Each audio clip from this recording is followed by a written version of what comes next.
Hello and வணக்கம். நான் Sudarshan, founder of Tamil Trader with 9 years of experience in trading. Last கிளாஸில் episode number 30ல நம்ம வந்து இன்வெஸ்டிங் ஸ்ட்ராட்டஜிஸ் வந்து பார்த்து முடிச்சோம். அண்ட் இப்போ வந்து பார்த்தீங்கன்னா இன்னைக்கு செஷனில் வந்து ரொம்ப ரொம்ப முக்கியமான ரொம்ப பிகினர் ஃப்ரெண்ட்லியான ஒரு இம்பார்ட்டன்ட் டாபிக் நான் உங்க கூட டிஸ்கஸ் பண்ண வந்திருக்கேன், which is actually called as PEES. P E E S, piece.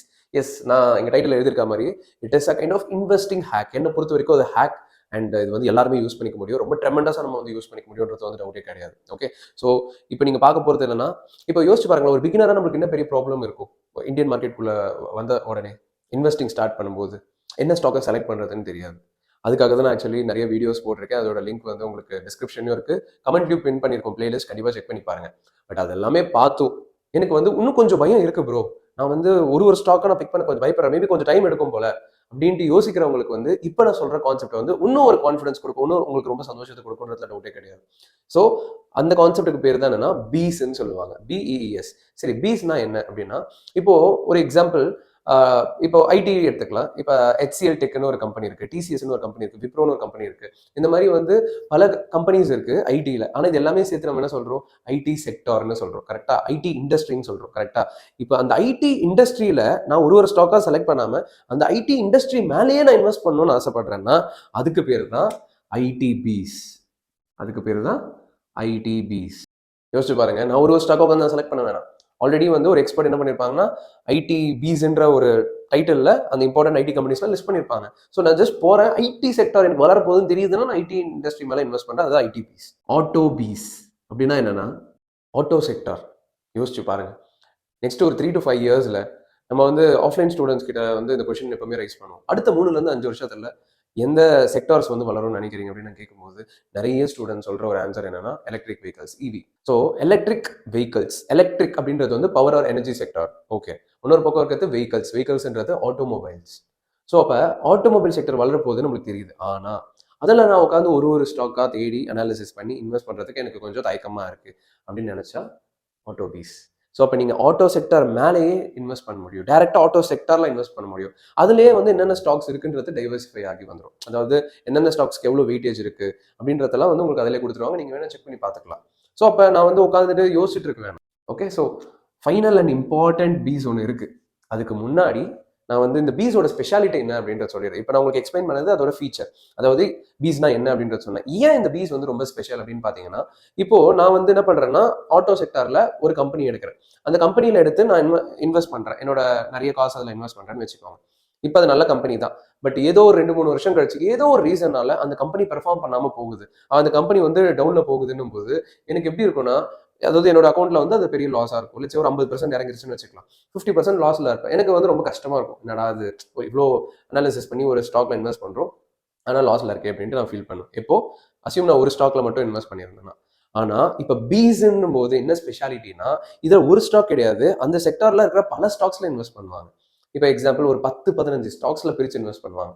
கண்டிப்பா அந்த 15ல எல்லாமே பெர்ஃபார்ம் பண்ணாது, ஆனா 1-2 ரொம்ப பயங்கரமா பெர்ஃபார்ம் பண்ணும். ஒரு 4-5 வந்து அபோவ் ஆவரேஜா பெர்ஃபார்ம் பண்ணும். ஒரு 3-4 டீசெண்டா பெர்ஃபார்ம் பண்ணும். ஒரு 2-3 நான் சொன்ன மாதிரி பெர்ஃபார்ம் பண்ணாம கூட போகும். பட் ஓவராலா அந்த 15ல மெஜாரிட்டி நல்லா பெர்ஃபார்ம் பண்ணும். அண்ட் அந்த செக்டார் என்ன ஆகும்னா ரைஸ் ஆகும். இதுதான் எப்பவுமே இந்தியன் ஸ்டாக் மார்க்கெட்டோட ஸ்பெஷாலிட்டி. எப்பெல்லாம் டவுன்ஃபால் ஆனாலும் அது திருப்பி ரைஸ் ஆகுன்றதை நான் வந்து உங்களுக்கு ஆல்ரெடி காமிச்சிருக்கேன் பல வீடியோஸ்ல. ஸோ இப்போ ஆட்டோ செக்டாருமே ஃபால் ஆச்சுன்னா திருப்பி வளரதான் போகுது, ஏன்னா பிசினஸ் நடக்க அவங்க ஸ்டாக்ஸ் வளரதான் போகுது. அப்போ நான் ஒரு ஸ்டாக்கா உட்காந்து ஐடென்டிஃபை பண்ண டிஃபிகல்ட்டி ஃபேஸ் பண்றேன்ற பட்சத்துல ஹாப்பியா ரொம்ப டிஃபிகல்ட்டி ஃபேஸ் பண்ணாம ஆட்டோ பீஸ்ல நான் இன்வெஸ்ட் பண்றேன் அப்படின்னா என்னோட மணி வந்து பல ஸ்டாக்ஸ்ல டைவர்சிஃபை ஆகுதுன்ட்டு அர்த்தம் இன்டெரக்டா. பட் டேரக்டா ஆட்டோ பீஸ்ன்றதுல நம்மளோட மணி வந்து பார்க் ஆயிரும். ஸோ ஆட்டோ செக்டர் வளர ஆட்டோ பீஸ் வந்து நம்மளுக்கு நல்ல க்ரோத் கொடுக்கும். இதுதான் லாஜிக். சரி, இப்போ ஐடி இண்டஸ்ட்ரி மேல இன்வெஸ்ட் பண்றது ஐடி பீஸ்ன்னு பார்த்தோம், ஆட்டோ செக்டார் மேல இன்வெஸ்ட் பண்றது ஆட்டோ செக்டார்னு பார்த்தோம். இந்த மாதிரி இன்னும் நிறைய செக்டார்ஸ் இருக்கானா? இல்ல. எல்லா செக்டாருக்குமே இந்த பீஸ் இன்ட்ரடியூஸ் பண்ணிருக்காங்களானா? இல்ல. ஆனா இன்னொரு முக்கியமான செக்டாருக்கு இருக்கு. அந்த செக்டார் என்ன அப்படின்னு பாத்தீங்கன்னா it is called as energy. Energy PEES. Yes, energy PEES. So energy பீஸ்னா என்ன? அஸ் யூ ஆல் நோ, இப்போ உங்களுக்கு புரிஞ்சிருக்கும், எனர்ஜி செக்டார் மேலே நான் டேரக்டாக இன்வெஸ்ட் பண்ணுறதுக்கு தான் எனர்ஜி பீஸ்ன்னு சொல்லுவாங்க. ஸோ நான் முன்னாடியே சொன்னேன், எலக்ட்ரிக் வெஹிக்கல்ஸ் இவ்வளோ இம்பார்ட்டன்ட் நமக்கு தெரியும். எலக்ட்ரிக் வெஹிக்கல்ஸ்னா ஆட்டோமொபைல். ஸோ ஆட்டோ செக்டார் பார்த்தோம். அப்போ எலக்ட்ரிக் பவர் ரொம்ப ரொம்ப முக்கியம் பவர் செக்டார்ன்றது நம்ம எல்லாருக்கும் தெரியும். அப்போ நான் அதில் உட்காந்து ஒரு ஸ்டாக் எனக்கு பண்ண தெரியல, இல்லை எனக்கு பண்ண தயக்கமாக இருக்குன்ற பட்சத்தில் எனர்ஜி பீஸில் நான் இன்வெஸ்ட் பண்ணுறேன் அப்படின்னா என்னோட ஸ்டாக்ஸ் டேரெக்டாக எனர்ஜி செக்டார் மேலேயே இன்வெஸ்ட் ஆகுது. அப்போ எனக்கு வந்து பயம் குறையுது, எனக்கு ரொம்ப கான்ஃபிடென்ட்டாக இருக்குது. ஸோ இதுதான் வந்து வித்தியாசம். ஓகே, ஸோ இப்போ நான் உங்களுக்கு என்னென்ன காட்டுறனோ அது எல்லாமே வந்து இப்போ உங்களுக்கு ஸ்க்ரீனில் ஷேர் பண்ணி காட்டுறேன். நல்லா கவனிச்சுக்கோங்க, அப்சர்வ் பண்ணுங்கள், நோட்ஸ் எடுங்க. எடுத்து முடிச்சதுக்கப்புறம் நீங்கள் அனாலிசிஸ் பண்ணுங்கள். உங்களுக்கு எது சூட்டபுளாக இருக்கும்னு அனாலிசிஸ் பண்ணிவிட்டு நீங்கள் எப்பவுமே வந்து ஸ்டார்ட் பண்ணணும். இது எப்பவுமே ஞாபகம் வச்சுக்கோங்க. யாராக இருந்தாலும் சரி, யார் உங்கள் மென்டராக இருந்தாலும் சரி, அவங்களோட நாலேஜ் தான் அவங்க உங்களுக்கு ஷேர் பண்ண முடியும். But the final decision has to be taken by you. உங்களோட இண்டிவிஜுவல் டிசிஷன் தான் உங்களோட லைஃப்ல சக்ஸஸோ ஃபெயிலியரோ கொண்டு வர போகுது. இன்னொருத்தர் சொன்னான்றதுக்காக நீங்க எந்த விஷயமுமே பண்ணக்கூடாது. ஸோ இப்போ இது எல்லாமே நாலேஜ். ஸோ நாலேஜை கேதர் பண்ணுங்க. அதுல இருந்து நீங்க கொஞ்சம் ரிசர்ச் பண்ணுங்க, ஆராய்ச்சி பண்ணுங்க. உங்களுக்கு எது சூட்டபுளா இருக்கோ அதை நீங்க ஃபோக்கஸ் பண்ணலாம்.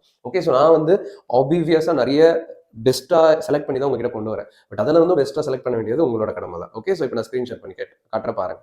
ஸோ இப்போ நீங்கள் பார்த்துட்டு இருக்கிறது வந்து ஏஞ்சல் லோன் அப்ளிகேஷன். ஸோ இதில் வந்து யூஸ்வலாக நம்ம எல்லா ஸ்டாக்ஸும் வாங்கவோ வைக்கவோ முடியும். ஸோ இது எஜுகேஷன் பர்பஸ்க்காக நான் உங்களுக்கு காட்டிகிட்ருக்கேன். இப்போ சர்ச்சில் போயிட்டு நம்மளுக்கு என்ன வேணுமோ நம்ம டைப் பண்ணலாம். அதாவது இப்போ நீங்கள் ஃபார் எக்ஸாம்பிள் நான் இந்த இடத்துல வந்து எனர்ஜி அப்படின்னு டைப் பண்ணுறேன். எனர்ஜி பீஸ் வேணும் இல்லையா, அதனால் எனர்ஜி பிஇஇஎஸ் அப்படின்னு டைப் பண்ணோடனே எனர்ஜி பேஸ் பண்ணி என்ன இருக்கோ அது வந்து இந்த இடத்துல காட்டும். ஆக்சுவலி எனர்ஜி பீஸ்ன்ட்டு வந்து இல்லை டேரெக்டாக. ஸோ எனர்ஜியில் போயிட்டு நீங்கள் இடிஎஃப்னு டைப் பண்ணிங்கன்னா இதில் காட்டுது பாருங்கள். இதுதான் ஆக்சுவலி நான் எனர்ஜி பீஸ்ன்னு சொல்கிறேன். ஸோ எனர்ஜி டைப் பண்ணி இங்கே இடிஎஃப்னு ஒரு ஆப்ஷன் இருக்குல்ல, அதை ப்ரெஸ் பண்ணிங்கன்னா மெரே அசட் நிஃப்டி எனர்ஜி இடிஎஃப் ₹40. அந்த மாதிரி வந்து ஒன்றுத்துக்குமே வந்து ப்ரைஸ் வந்து வேரி ஆகும். அது மியூச்சுவல் ஃபண்டாகவும் பார்க்கலாம், என்னென்ன ஸ்டாக்ஸ் இருக்கணும் வரும். பட் நம்மளுக்கு தேவை வந்து இடிஎஃப் தான். ஓகே, அந்த மாதிரி அடுத்து நீங்கள் வந்து ஐடிக்குன்னா ஐடிக்கு டேரெக்டாக ஐடிபிஸ்ன்னு டைப் பண்ணால் ஐடிபிஸ் வந்து உங்களுக்கு டிஸ்பிளே ஆகும் ஸ்க்ரீனில். அண்ட் அதே மாதிரி வேறு உங்களுக்கு வந்து ஆட்டோ பீஸ் இருக்குது இல்லையா, ஆட்டோ அப்படின்னு டைப் பண்ணாலே ஆட்டோ பீஸ் வந்து உங்களுக்கு வரும். ஸோ நீங்கள் ப்ரெஸ் பண்ணி பையோ செல்லோ அந்த மாதிரி நீங்கள் வந்து அதை செக் பண்ணி பார்த்துக்கலாம். சரி, இப்போ ரொம்ப முக்கியமான விஷயம் என்னென்னா, ஒன்ஸ் நம்ம இதுக்குள்ளே வந்ததுக்கப்புறம், ஏதாவது எந்த பீஸ்க்குள்ளேனாலும் சரி உள்ளே வந்ததுக்கப்புறம் அவங்களே வந்து இந்த இடத்துல தெளிவாக அதை பற்றி டீட்டெயில்ஸ் கொடுத்துருப்பாங்க. அதை தான் நீங்கள் எப்பவுமே படித்து பார்க்கணும் இது அனாலிசிஸ் பண்ணுறதுக்கு. ஃபஸ்ட்டு நம்பர் ஆஃப் ஸ்டாக்ஸ் பாருங்கள், 15 ஸ்டாக்ஸ் இதில் இருக்குது. அதுக்கப்புறம் லாஸ்ட் ஒரு 1 இயரில் என்ன ரிட்டர்ன்ஸ் இருக்குது, 3 இயர்ஸில் என்ன ரிட்டர்ன்ஸ் இருக்குது, ஸோ ஓவராலாக ஆரம்பிச்சதுலேருந்து என்ன ரிட்டர்ன்ஸ் இருக்குது அப்படின்றதையுமே வந்து இந்த இடத்துல கொடுத்துருப்பாங்க. அது பேஸ் பண்ணி நீங்கள் ஃபியூச்சரிஸ்டிக்காக நீங்கள் வந்து இப்போ மாதம் இவ்வளோ இன்வெஸ்ட் பண்ணிங்கன்னா இவ்வளோ ரிட்டர்ன்ஸ் இந்த சிஏஜிஆர் பேஸ் பண்ணி நீங்கள் வச்சிங்கன்னா எவ்வளோ ப்ராஃபிட் உங்களுக்கு வரும்ன்றதை அவங்க காட்டுவாங்க. ஸோ இதெல்லாம் நீங்கள் செக் பண்ணி பார்த்துக்கலாம். சரி, ரொம்ப முக்கியமான விஷயம்னா ஃபண்ட் ஹோல்டிங் பை செக்டார், அப்புறம் டாப் ஹோல்டிங்ஸ் இருக்குது பார்த்தீங்களா. இதில் போனீங்கன்னா ஸ்டாக்ஸ் நேம் தெளிவாக காமிச்சிருவாங்க. என்னென்ன ஸ்டாக் அண்ட் வியூ ஆல் கொடுத்தீங்கன்னா இன்னும் டீட்டெயில்டாக எல்லா ஸ்டாக்ஸோட நேமும் வரும். இப்போ எந்தெந்த ஸ்டாக்ஸ் எந்தெந்த பெர்சன்டேஜ் ஆஃப் அலோகேஷனில் கொடுத்துருக்காங்கன்றது தான் இதோட மீனிங். அண்ட் இது வந்து எப்பவுமே ஃபிக்ஸ்டாக இருக்குமானா இருக்காது, மாறிக்கிட்டே தான் இருக்கும். அதாவது இப்போ for example Mahindra and Mahindra இருக்குது 23%. மேபி அந்த கம்பெனி வந்து நல்ல ரிசல்ட்ஸ் கொண்டு வரல அப்படின்னா அந்த ஃபண்ட் மேனேஜரே வந்து அதை செக் பண்ணி அதை மாடிஃபை பண்ணிடுவாங்க. அப்போ பர்சன்டேஜ் ரெடியூஸ் ஆகும், இல்லை வேறு ஸ்டாக் அதிகமான பர்சன்டேஜ் வரும், அது எல்லாமே அவங்களே பார்த்துப்பாங்க. அதுதான் இந்த மாதிரி ஒரு பீஸாக இன்வெஸ்ட் பண்ணுறதுக்கான ஒரு பாயிண்ட். ஓகே, ஸோ இப்படி தான் வந்து ஒரு ஸ்டாக் யூஸ்வலாக நம்ம வந்து சர்ச் பண்ணி ஈஸியாக இன்வெஸ்ட் பண்ண முடியும். ஸோ நீங்கள் வந்து சப்போஸ் ஏஞ்சல் லோன் ஆப் வச்சுலன்னா நான் சொன்ன மாதிரி டிஸ்கிரிப்ஷனில் லிங்க் கொடுத்துருக்கேன். நீங்கள் ப்ரெஸ் பண்ணி அக்கௌண்ட் ஓப்பன் பண்ணிட்டீங்கன்னா உங்களுக்கு வந்து ஒரு ப்ராப்பர் இன்னும் சூப்பரான ஒரு இன்டர்ஃபேஸ் உள்ள ஆப்பை யூஸ் பண்ணுற ஒரு ஃபீல் இருக்கும். அதனால தான் நான் இது ஆக்சுவலி 8 to 9 இயர்ஸாக யூஸ் பண்ணிட்டு இருக்கேன். ஸோ நீங்கள் வந்து இது ஓப்பன் பண்ணுறதுக்கு எதனா சப்போர்ட் தேவைப்படுதுன்னா கீழே அட்மின் நம்பரும் கொடுத்துருக்கேன், நீங்கள் செக் பண்ணிக்கலாம். Okay, so all the very best. And நீங்கள் அனாலிசிஸ் பண்ணிவிட்டு நீங்கள் எதுவாக இருந்தாலும் ப்ரொசீட் பண்ணுங்கள். அண்ட் நெக்ஸ்ட் வீடியோவில் சந்திப்போம். மறக்காமல் இந்த வீடியோக்கு ஹைப் பண்ணிடுங்க. ஹைப் பண்ணால் தான் நிறைய பேருக்கு போகுது. ஸோ ஹைப் பண்ணிடுங்க. அண்ட் ரொம்ப நன்றி. அடுத்த வீடியோவில் சந்திப்போம். நன்றி.